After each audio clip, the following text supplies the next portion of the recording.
நியாயமா? நீங்கள் உங்ககிட்ட தான் செய்தது கேட்குறேன். இது நியாயமா? நியாயமா? என் ஃபேஸுக்கு சர்க்கரை இல்ல, சுகரு. அந்த சின்ன கியூப் சாப்பிட்டா கூட இவ்வளோ பெருசா பிம்பிள் வந்து மறுநாள் நிக்கும். நானே ரொம்ப நாளுக்கு அப்புறம் ட்ரை பண்ணி, யூஸ் பண்ணி இப்போ தான் ஒரு ஃபேஸ் வாஷ் செட் ஆயிருக்கு. செராவி. சரிங்களா? இத வாங்கி ஒரு 3 டேஸ் கூட ஆகல. என் ஃப்ரெண்ட் இன்ஸ்டாகிராம்ல ஒரு போஸ்ட் அனுப்புறா. இது மாதிரி செராவி ப்ராடக்ட்ஸ் ஆர் கார்சினோஜெனிக் அப்படின்னு சொல்லிட்டு. அதை பார்த்துட்டு அல்லில்ல. இதோட ரேட் எவ்வளோ தெரியுமா? அல்லில்ல. சரி அப்படின்னு என்னடான்னு படித்து பார்த்தா பென்சைல் பெராக்சைடுன்ற ஒரு கெமிக்கல் அதுதான் கேன்சரை காஸ் பண்ணுது.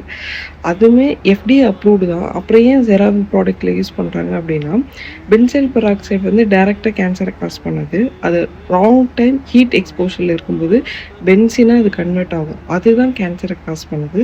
ஸோ செராவி ப்ராடக்ட் வந்து இதுமாரி ஹைட்ரேட்டிங் செராமைட்ஸ் எல்லாம் சேஃப் தான்.